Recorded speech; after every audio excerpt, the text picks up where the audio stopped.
Assalamualaikum warahmatullahi wabarakatuh. Salam guru penggerak. Saya Umu Bisma Palra MPD, calon guru penggerak angkatan 9 Kabupaten Pindrang. Tugas kali ini yaitu aksi nyata modul 1.4 mengenai budaya positif di sekolah.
Berikut ini kegiatan pengimbasan aksi nyata modul 1.4 budaya positif di sekolah UPT SDN 80 Pindrang.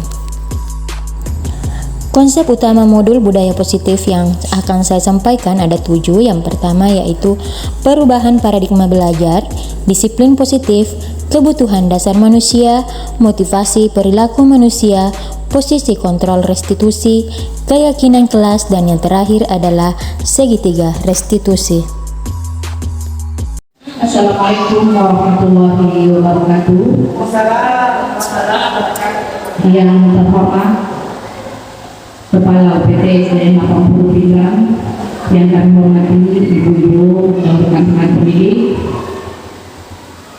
puji syukur kita panjatkan kepada Allah Subhanahu wa Ta'ala karena pada malam hari ini kita masih diberi kesempatan dan kesehatan sehingga kita dapat melaksanakan suatu acara, yakni acara diseminasi budaya positif di sekolah.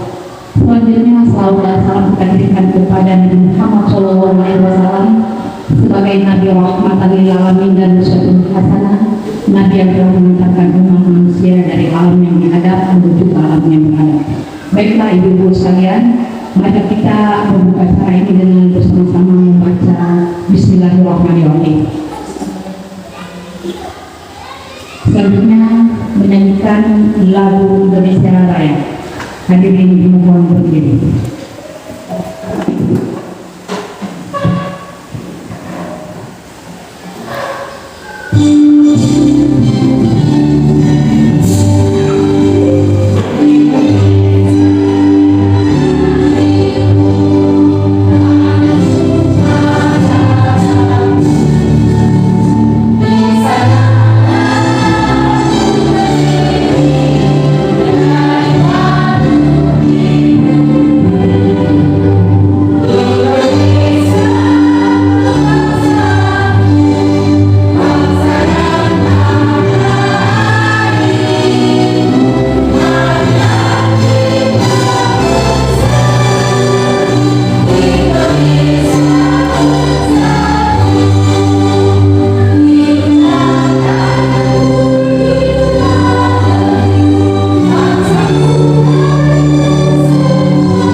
Ibu yang kami hormati, selanjutnya sambutan kepala sekolah UPTSN 80 Pindrang kepada Ibu Hajar Bella SDN yang dihormati, silakan.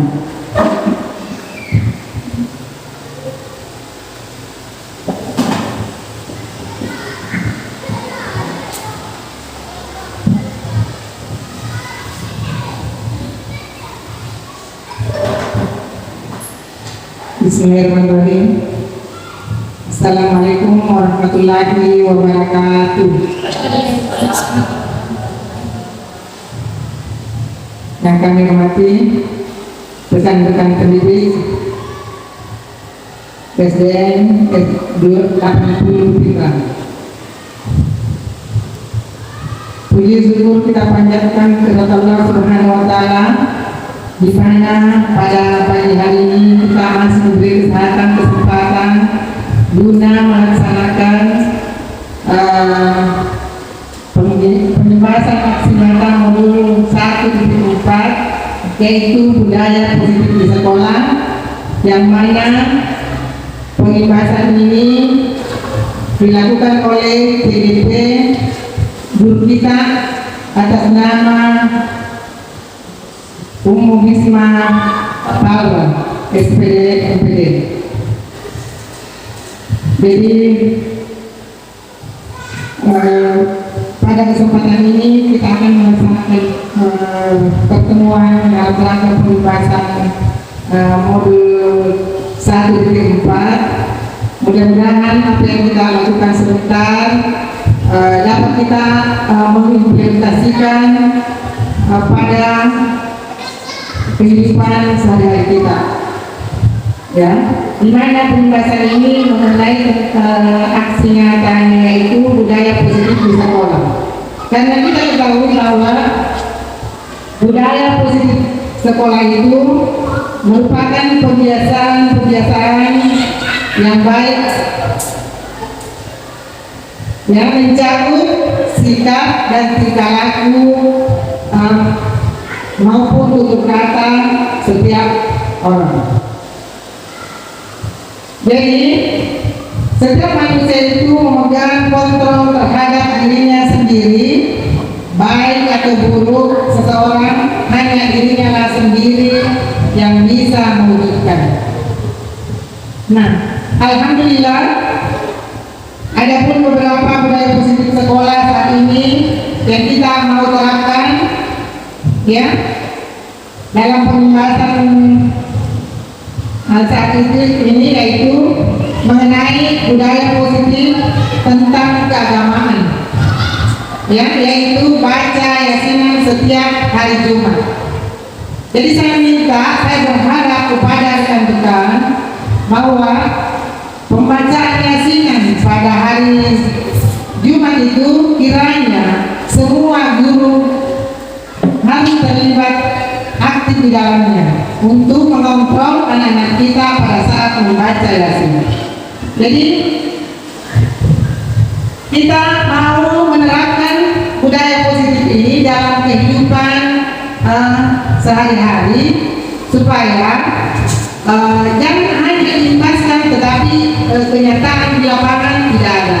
Kita mau supaya betul-betul, ya, apa yang kita terapkan, apa yang kita rencanakan, apa yang kita programkan bisa terlaksana dengan baik, ya, dengan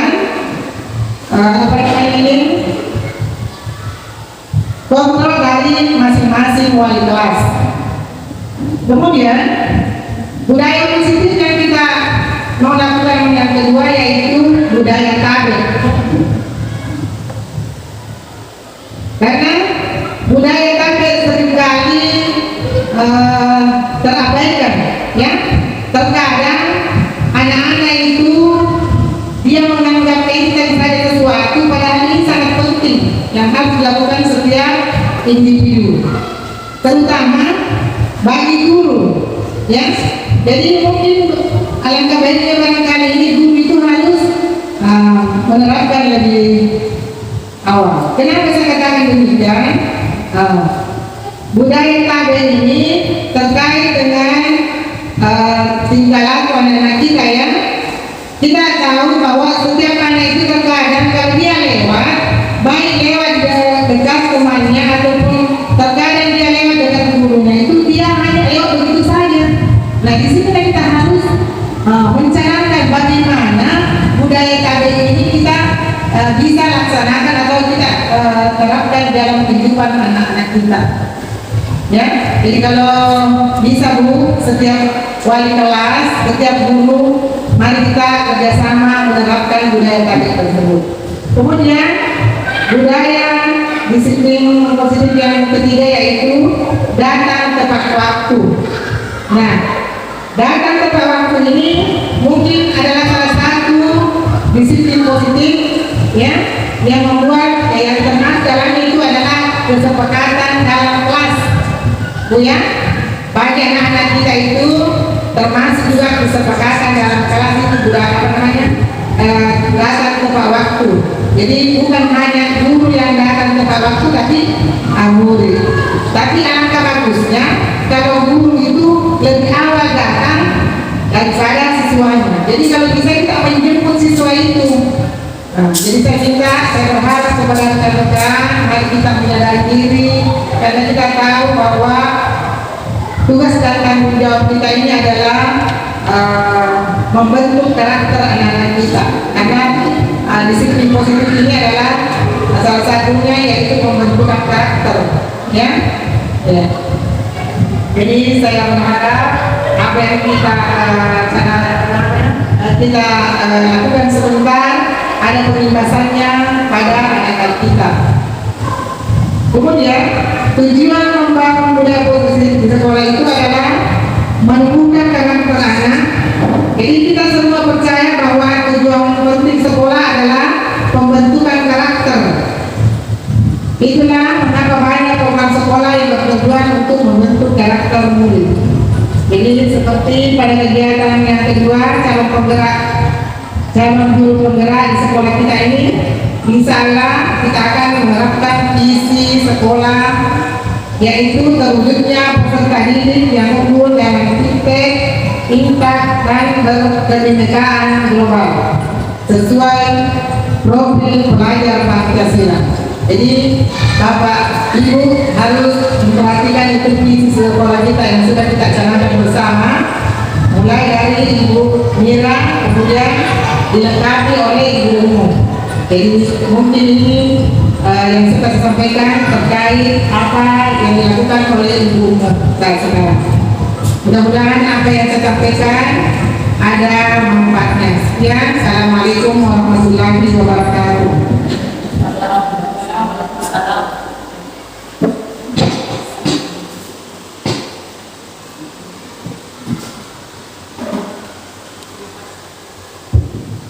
Terima kasih kami ucapkan kepada Ibu Kerja Mendira SPD selaku Kepala Sekolah PT Bumi.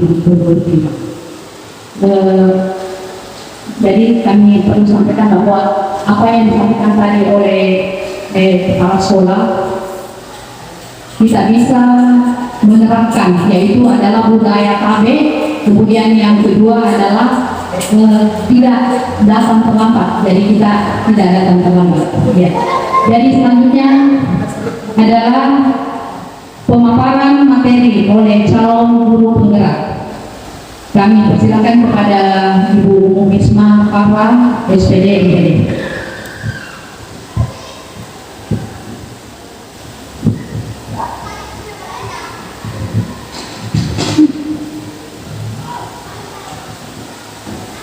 Assalamualaikum warahmatullahi wabarakatuh.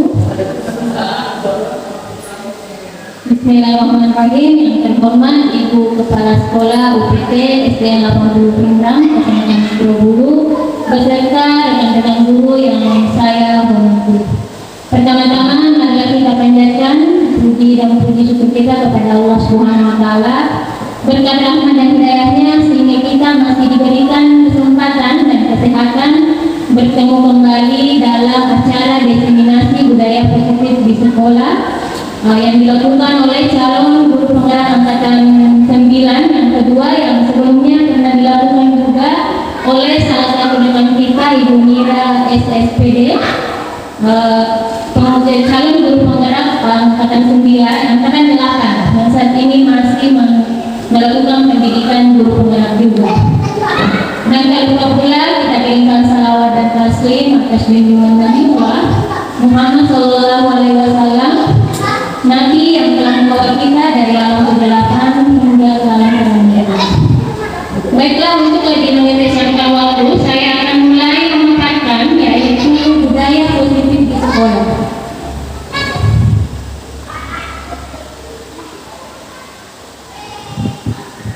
Adapun yang melatar belakangi kegiatan ini, Kihaja Dewan Karang mengumpamakan sekolah sebagai sebuah ladang tempat persemaian bibit agar bisa berkembang secara maksimal. Maka petani dapat memperbaiki kondisi tanah, memelihara bibit tanaman, memberi pupuk dan air, membasmi ulat-ulat atau jamur-jamur yang mengganggu hidup bibit tanaman dan sebagainya. Dari uraian tersebut, kita dapat memahami bahwa sekolah diibaratkan sebagai tanah tempat bercocok tanam, sehingga sebagai seorang guru harus mengusahakan sekolah jadi lingkungan yang menyenangkan, menjaga dan melindungi murid dari hal-hal yang tidak baik. Dengan demikian, karakter murid tumbuh dengan baik sesuai dengan P3 atau profil pelajar Pancasila.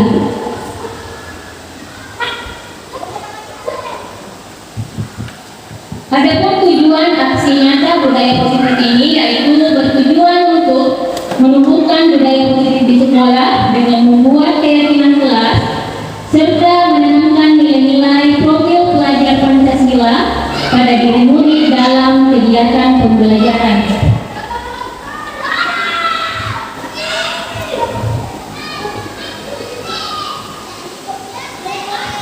Adapun salah satunya yang pertama yaitu siswa mampu membuat keyakinan kelas sesuai dengan nilai-nilai profil pelajar Pancasila, dan yang kedua yaitu murid mampu menjalankan keyakinan kelas yang telah dibuat.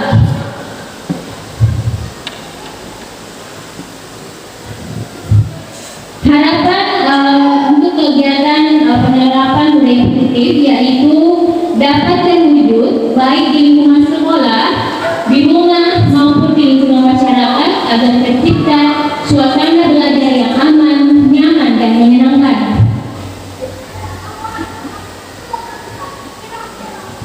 Baiklah, kita masuk kegiatan inti yaitu kegiatan diseminasi budaya positif.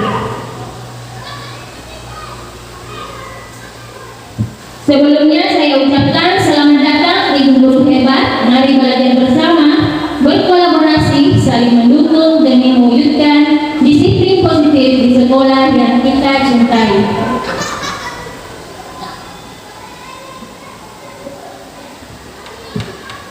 Adapun yang akan kita bahas hari ini yaitu ada 7 mengenai konsep utama modul budaya positif. Yang pertama, materi tentang perubahan paradigma belajar. Kedua yaitu disiplin positif. Ketiga, kebutuhan dasar manusia. Keempat, motivasi perilaku manusia. Kelima, posisi kontrol restitusi. Keenam, keyakinan kelas. Dan yang terakhir yaitu segitiga restitusi. Positif yang pertama yaitu pembelajaran dengan paradigma baru. Untuk membangun budaya positif, sekolah perlu menyediakan lingkungan positif, aman, nyaman, agar murid-murid mampu berpikir, bertindak, dan mencipta dengan merdeka, mandiri, dan bertanggung jawab. Kedua, lazimnya disiplin dikaitkan dengan kontrol, dalam hal ini kontrol guru dalam menghadapi murid. Dan yang ketiga yaitu pembelajaran dengan paradigma baru dirancang berdasarkan prinsip pembelajaran yang terdiferensiasi sehingga setiap anggota siswa belajar sesuai dengan kebutuhan dari tahap perkembangan untuk mewujudkan profil pelajar Pancasila. Maksud dari nilai-nilai yang kita hargai adalah nilai kebajikan, sifat-sifat positif manusia yang merupakan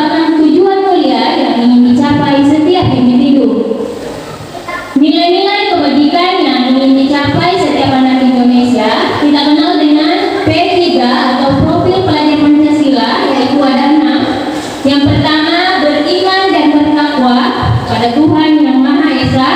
Kedua, mandiri. Ketiga, bernalar kritis. Keempat, berkebaikan global. Dan bergotong royong. Dan terakhir adalah kreatif. Kemudian perubahan paradigma teori kontrol. Yang pertama yaitu ilusi guru mengontrol murid. Ilusi bahwa kritik dan membuat orang merasa bersalah dapat membuatkan karakter. Ketiga, ilusi bahwa semua pengaruh positif, efektif dan bermanfaat. Dan yang keempat, ilusi bahwa orang dewasa berhak untuk memaksa. Baiklah, di sini ada perubahan paradigma stimulus respon atau teori kontrol. Siapa sesungguhnya yang memiliki kontrol? Stimulus responnya, kita mencoba untuk mengubah orang agar berpandangan sama dengan teori kita, sama dengan diri kita. Teori kontrolnya, kita berusaha memahami pandangan orang lain tentang dunia. Kemudian yang kedua, perilaku buruk dilihat sebagai suatu kesalahan, di mana teori kontrolnya yaitu semua perilaku memiliki tujuan. Ketiga, orang lain bisa mengontrol saya. Teori kontrolnya itu hanya Anda lah yang bisa mengontrol diri Anda sendiri. Kemudian yang keempat, saya bisa mengontrol orang lain. Teori kontrolnya itu Anda tidak bisa mengontrol orang lain. Kemudian pemaksaan ada pada saat bujukan gagal. Teori kontrolnya yaitu kolaborasi dan konsensus menciptakan pilihan-pilihan baru. Kemudian model berpikir menang atau kalah. Teori kontrolnya model berpikir menang, menang, dan menang. Kita masuk ke konsep budaya positif yang kedua, yaitu disiplin positif. Dalam budaya kita, makna kata disiplin dimaknai menjadi sesuatu yang dilakukan seseorang pada orang lain untuk mendapatkan kepatuhan. Kita cenderung menghubungkan kata disiplin dengan ketidaknyamanan. Sebagai pendidik, tujuan kita adalah menciptakan anak-anak yang memiliki disiplin diri sehingga mereka biasa berperilaku dengan mengacu pada nilai-nilai kebajikan universal dan memiliki motivasi intrinsik bukan ekstrinsik.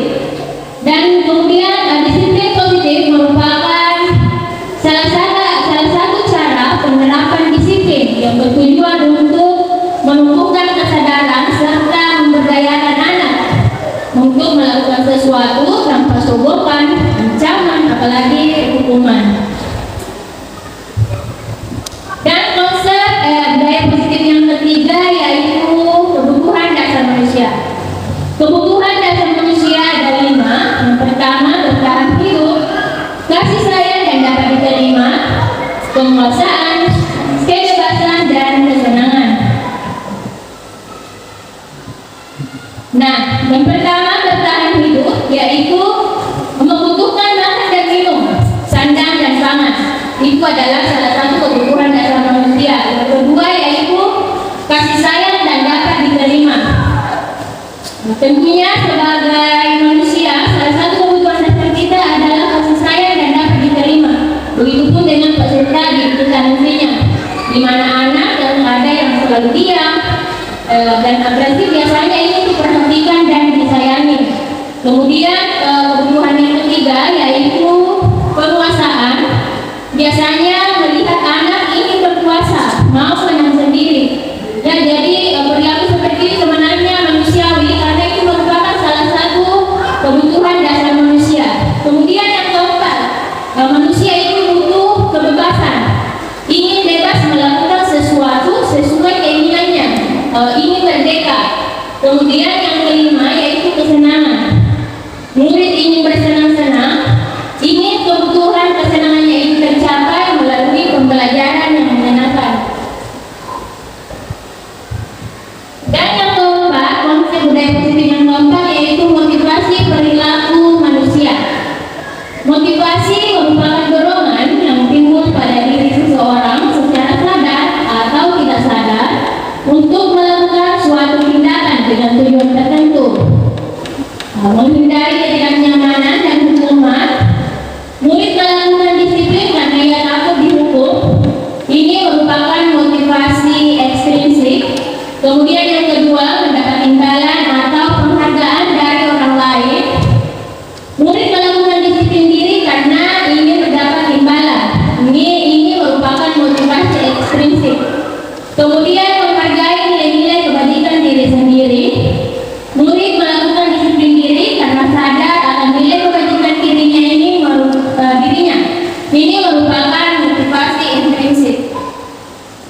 menjadi takut, memaksa murid menyembunyikan kesalahan, murid menjadi rendah diri.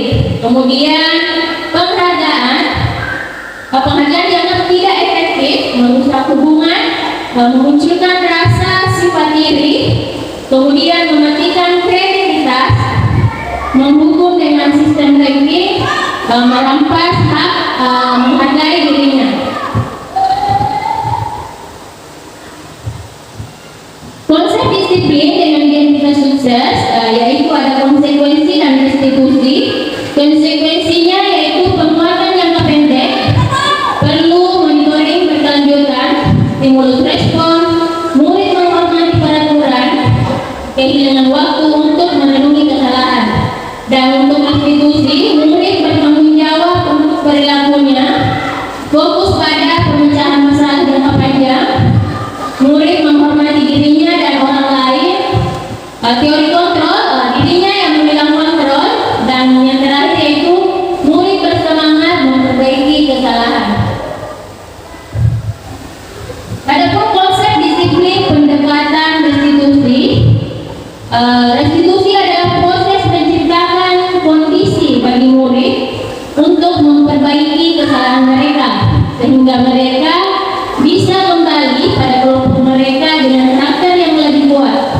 Pengertian ini berdasarkan tulisan dosen pada tahun 2004. Adapun ciri-ciri restitusi, yang pertama yaitu bukan menebus kesalahan namun belajar dari kesalahan. Kemudian yang kedua, memperbaiki hubungan. Kemudian tawaran bukan paksaan, menuntut untuk melihat ke dalam diri, mencari kebutuhan dasar yang mendasari tindakan, fokus pada karakter bukan tindakan, dan yang terakhir yaitu menguatkan dan fokus pada solusi.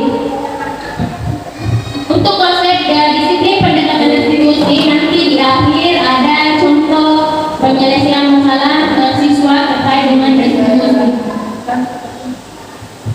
Nah, di sini ada perbedaan contoh kasus siswa sering tidak mengerjakan PR. Nah, kalau dia diberikan hukuman ini karena tidak mengerjakan PR, guru menghukum siswa tersebut hormat bendera selama 10 menit. Itu merupakan contoh hukuman. Kemudian yang kedua, guru marah dan murid menjadi takut. Sedangkan konsekuensi, guru memberikan konsekuensi untuk mengerjakan PR-nya saat istirahat atau dikerjakan sebanyak 3 kali lipat. Kedua, guru tegas dan siswa menghormati peraturan.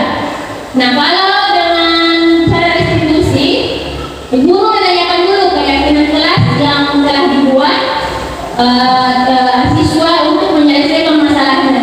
Jadi ini poin positif dari penyelesaian masalah restitusi.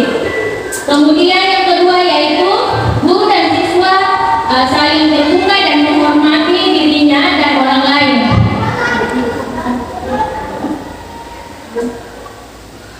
Baiklah, sebelum kita masuk posisi kontrol restitusi yang kelima, kita ice breaking dulu kurang lebih 3 menit. Diminta teman-teman untuk berdiri sejenak.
Kita mengatakan berapa kali ibu guru memberitahu kamu, bu guru kecewa sama kamu.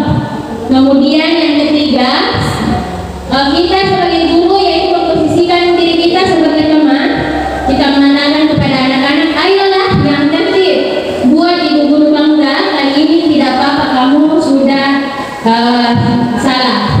Kemudian yang kelima dan keempat yaitu pemantau. Sebagai guru kita menjadi seorang pemantau. Kita mengatakan kepada anak, kamu sudah melanggar apa peraturan dan konsekuensinya. Nah, kemudian komisi kontrol yang terakhir adalah manajer. Apakah kamu tahu kesalahanmu? Kira-kira bagaimana kamu akan memperbaiki ini? Nah, dari kelima penerapan 5 posisi kontrol ini sebenarnya yang paling semuanya baik, tapi yang paling baik posisi kontrol yang kelima yaitu manajer, karena di sini kita akan berbicara berdua dengan siswa tanpa menghakimi. Ini nanti dilakukan dengan seperti cara tadi yang dijelaskan, diselesaikan dengan cara restitusi. Nah, beda kalau penghukum ya sama pembuat merasa bersalah. Terus terang dulunya saya paling sering menerapkan pembuat merasa bersalah. Ketika anak-anak melakukan kesalahan, kita menasihatinya selalu dibikin membebani anak dengan membuat merasa bersalah. Kadang juga terlalu ini kita kadang juga pakai posisi kontrol yang ketiga itu posisi teman. Dianggap anak-anak seperti teman tak sendiri. Sebenarnya posisi kontrol teman ini juga bagus, cuma ada juga dampak negatifnya. Kalau terlalu dekat sama anak-anak, ya itu terjadi. Anak-anak terlalu meremehkan, dicobi meninggal bahasa Buddhisnya, acuh tak acuh. Bahkan kadang kayak sebatas hal kecil, sebuah ponsel anak-anak kadang mendadak tanpa sengaja mau melihat apa yang kita lakukan di sekolah. Jadi nanti ini terkait manajer, posisi kontrol manajer terkait dengan bagaimana menyelesaikan masalah dengan baik, yaitu menggunakan segitiga restitusi. Nah, di sini ada posisi contohnya. Guru berbuat, kalau penghukum itu kalau siswa melakukan kesalahan, guru menghadik, menunjuk-nunjuk atau menyakiti atau menyindir. Nah, kalau sebagai pembuat merasa bersalah, terlalu banyak itu ceramah, dinasehati, diceramahi, ibu kecewa seharusnya kamu begini nak, seharusnya begini. Nah, sedangkan kalau posisi teman membuatkan alasan-alasan untuk muridnya, kemudian sebagai pemantau menghitung dan menghukum. Kalau manajer itu mengajukan pertanyaan-pertanyaan. Nah, kalau di sini kalau penghukum, guru berkata, kalau kamu tidak melakukannya, awas ya, rasakan. Ini penghukum. Kalau pembuat merasa bersalah, dia mengatakan kamu seharusnya, kamu sudah tahu nak, ibu lelah sekali mengatakannya, ibu stres. Nah, sedangkan kalau posisi teman, ayolah lakukan dari ibu. Masa kamu tidak mau? Ingat, tidak, ibu pernah bantu bla bla bla. Kalau pemantau langsung mengatakan apa peraturannya.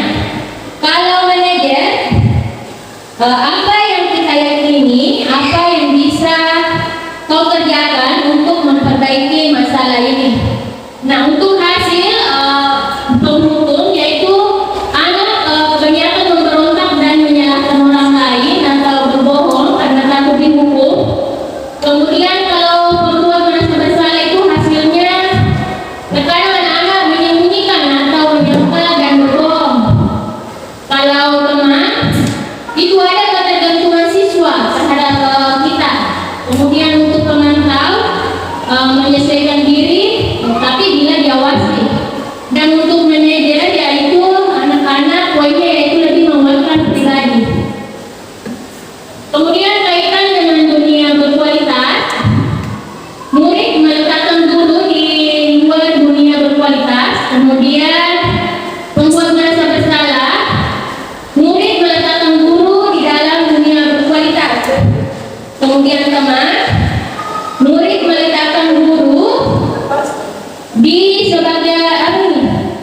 sebagai orang yang sangat penting di dunia berkualitas. Kemudian keempat, murid meletakkan guru, peraturan dan hukum di dunia berkualitas. Dan manajer, murid meletakkan dirinya sebagai individu yang positif dalam dunia berkualitas.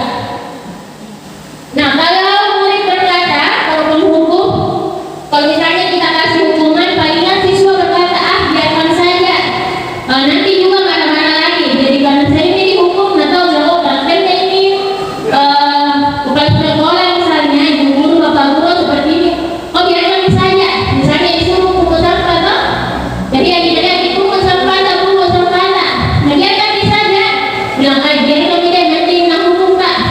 Sudah itu, nanti kalau ke air sekali sudah nih, tidak nak kerja kopi sampahnya, dari nanti yang ke air. Kemudian kalau pembuat merasa bersalah, kalau sudah dibikin anak dinasehati, membuat merasa bersalah, pikirannya itu cukup, minta maaf sudah nih. Kita juga sebagai guru biasanya guru dengan posisi kontrol yang membuat siswa merasa bersalah itu kayak di depan siswa itu karakter kita lemah lembut. Jadi siswa juga berperilaku seperti itu, sudah minta maaf ya sudah, kalian masalah. Kemudian sebagai teman, saya pikir bapak atau ibu teman saya ternyata begitu. Kemudian pemantau, kalau pemantau ini kebanyakan kayak memberikan hadiah kayak ini, berapa banyak bintang yang saya harus peroleh. Jadi anak-anak melakukan sesuatu itu karena ingin mendapatkan banyak bintang. Kemudian yang manajer, bagaimana caranya saya bisa memperbaiki keadaan. Dampak pada murid, kalau penghukum itu ini tadi, mengulangi kesalahannya, tetap diulangi. Kemudian kalau penghukum merasa bersalah, merasa rendah diri, kalau posisi teman lemah dan tidak mandiri dan ketergantungan. Kemudian pemantau menitikberatkan pada sanksi atau hadiah untuk dirinya. Oke, mengevaluasi diri, bagaimana cara memperbaiki diri. Nah, di sini saya akan membagikan pernyataan.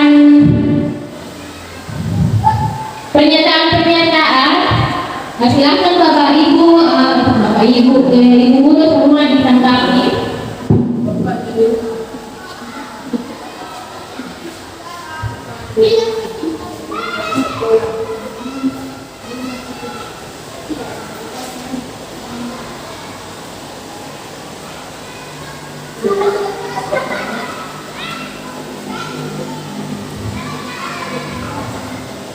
Nah, misalnya pernyataan, saya kecewa sekali dengan kamu.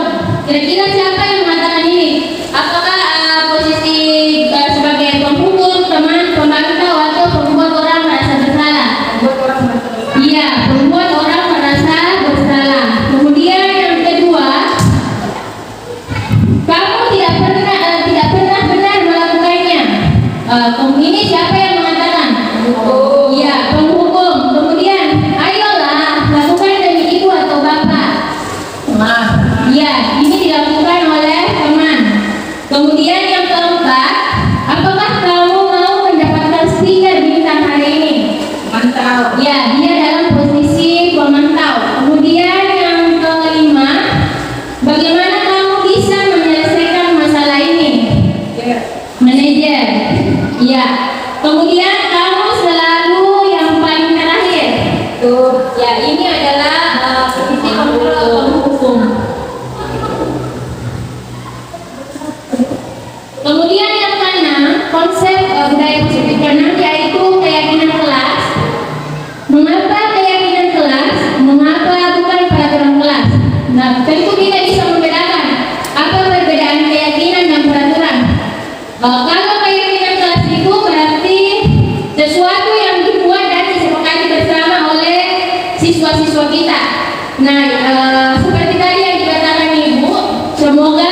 kita kembali sama hasil kesepakatan yang telah ditulis. Jadi sama itu, apapun itu anak-anak, misalnya kayak pulang itu anak-anak minta game. Jadi dia maunya dikasih memang tema ini minggu, misalnya kata benda tuh minggu depannya sebelum pulang pasti berbaris. Baru hafalkan itu kata benda. Jadi konsekuensinya itu kalau tidak nanti berulang-ulang sampai ke belakang. Karena itu juga harus dia lakukan karena itu yang sudah dia buat dan dia sepakati. Nah, kemudian ini keyakinan kelas adalah salah satu disiplin positif yang bisa kita tetapkan dalam membangun budaya positif di kelas. Dengan adanya keyakinan kelas, di setiap kelas diharapkan dapat mewujudkan tujuan pendidikan yang berorientasi kepada P3. Keyakinan kelas berupa pernyataan universal yang dibuat dalam kalimat positif. Kemudian mengapa keyakinan kelas? Mengapa bukan peraturan kelas saja? Karena seseorang akan lebih tergerak dan bersemangat untuk menjalankan keyakinannya daripada hanya sekedar mengikuti serangkaian peraturan tertulis tanpa makna. Murid-murid pun demikian, mereka perlu mendengarkan dan memahami arti sesungguhnya tentang peraturan-peraturan yang diberikan. Apa nilai kebajikan di balik peraturan tersebut? Apa tujuan utamanya? Dan menjadi tidak tertarik atau takut sehingga hanya sekedar mengikuti serangkaian peraturan-peraturan yang mengatur mereka tanpa memahami tujuan mulianya. Bagaimana pembentukan keyakinan kelas? Yang pertama yaitu lebih abstrak dari peraturan. Kedua, berupa pertanyaan universal. Ketiga, dibuat dalam bentuk positif. Keempat, sedikit saja agar mudah diingat siswa. Kelima, sesuai dengan kondisi kelas dan sekolah agar mudah diterapkan. Dan yang terakhir, semua warga atau kelas sekolah dilibatkan saat membuat keyakinan kelas. Nah, untuk peraturan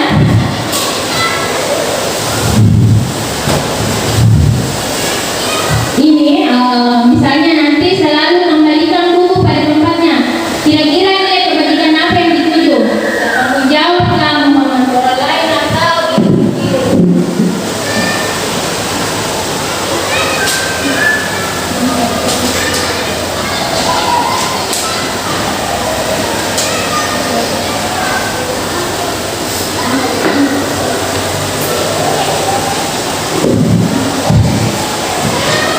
Nah, contohnya di sini selalu kembalikan buku pada tempatnya.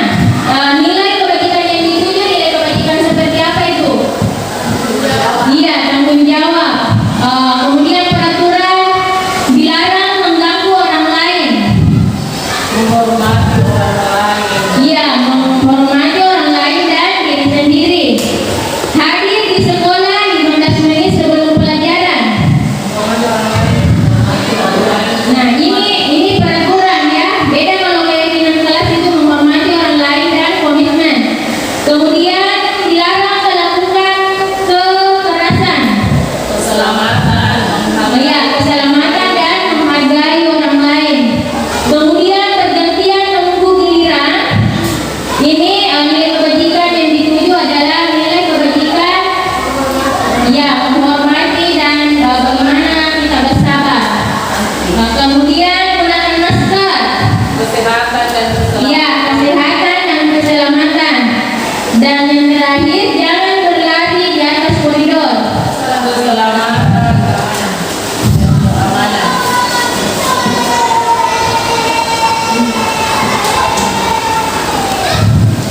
Nah, kegiatan membuat keyakinan kelas berdiskusi.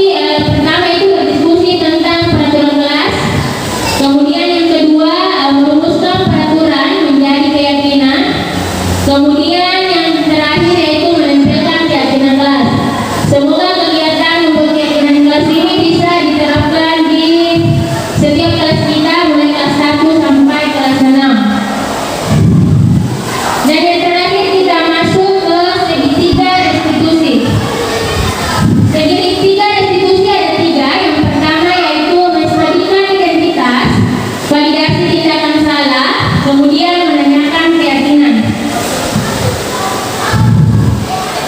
Adapun tahapan restitusi menstabilkan identitas, nanti ada video contohnya. Pertama yaitu membuat salah itu tidak apa-apa. Kedua, tidak ada manusia yang sempurna.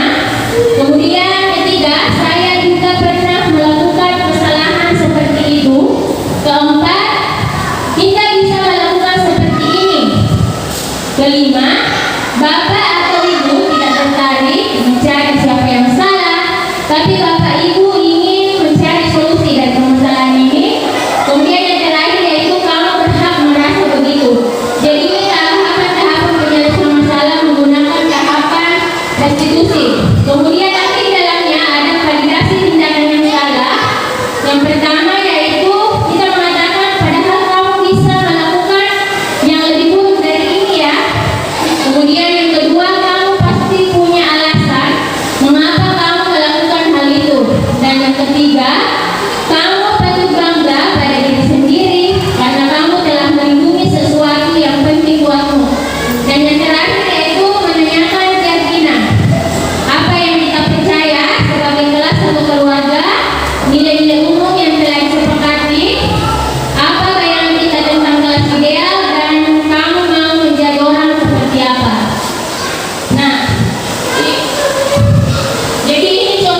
kita masuk ke terakhir, yaitu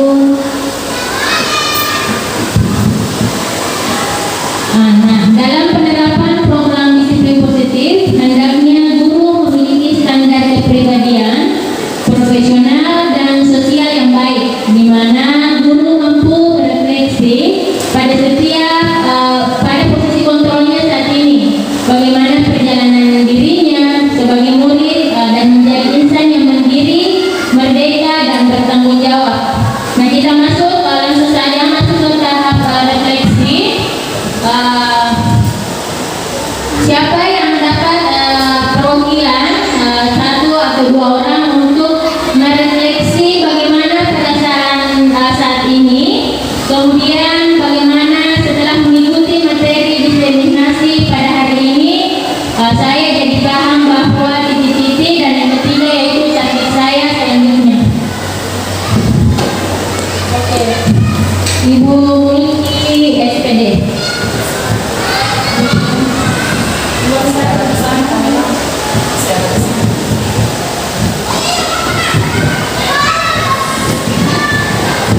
Baik, terima kasih atas kesempatan yang telah diberikan. Assalamualaikum warahmatullahi wabarakatuh.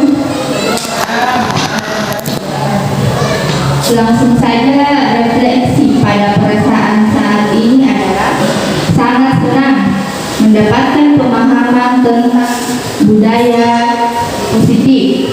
Kemudian untuk kedua, setelah mengikuti materi penyimbasan atau diseminasi pada hari ini, saya jadi paham bahwa budaya positif merupakan perwujudan dari nilai-nilai keyakinan yang universal ditetapkan di sekolah.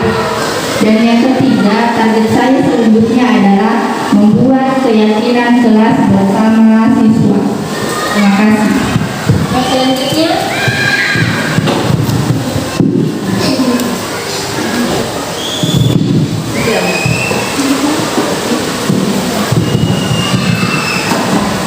terima kasih atas kesempatan yang telah diberikan.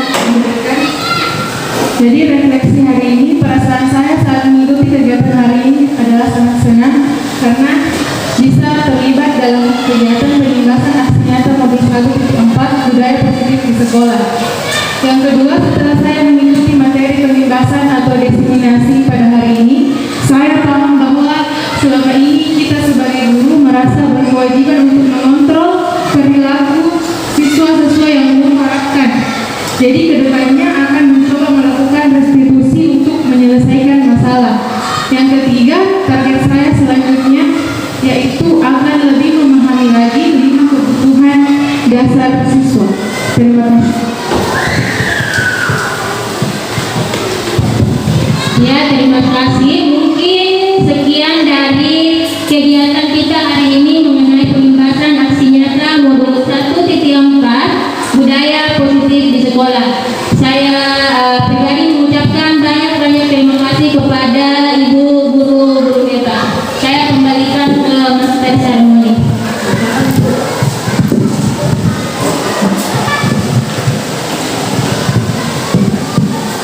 Rekan-rekan pendidik yang kami hormati, demikian pemaparan materi oleh calon guru penggerak Ibu Bisma Parra, SPD MPD.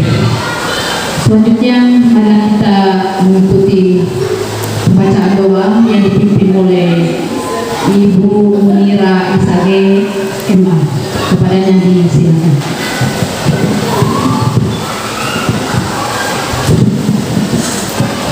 Assalamualaikum warahmatullahi wabarakatuh.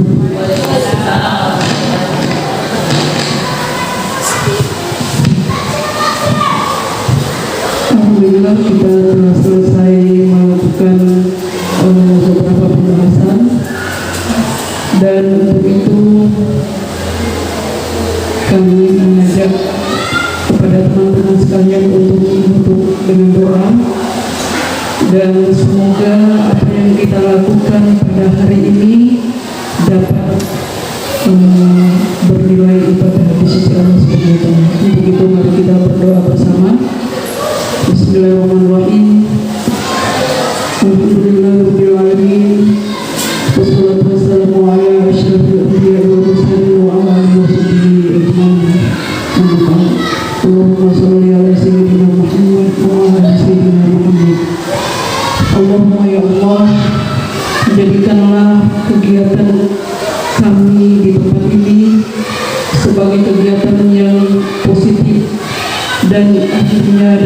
menghasilkan beberapa rangkaian kegiatan-kegiatan yang bernilai positif di sisimu ya Allah, dan berhilang dan membawa berkah untuk UPT SDN 80 Matilbulu. Ya Allah, ya Tuhan kami, jadikanlah setiap hari kegiatan kami sebagai guru UPTS 80 Matilbulu sebagai penambah ilmu kepada anak-anakku yang ada di UPTS 80, dan mereka dapat memiliki ilmu yang berkah dan untuk dijadikan bekal untuk masa depannya nanti. Amin. Rabbana zalamna anfusana wa illam taghfir lana lanakunanna minal khasirin. Rabbana atina fid dunya hasanah wa fil akhirati hasanah wa qina adzabannar. Wa sallallahu alaihi wasallam walhamdulillahi rabbil alamin. Al-Fatihah. Bismillahirrahmanirrahim. Alhamdulillahi rabbil alamin. Arrahmanir rahim. Iyyaka na'budu wa iyyaka nasta'in. Ihdinas siratal mustaqim. Siratal ladzina an'amta 'alaihim ghairil maghdubi 'alaihim waladdallin. Wassalamualaikum warahmatullahi wabarakatuh.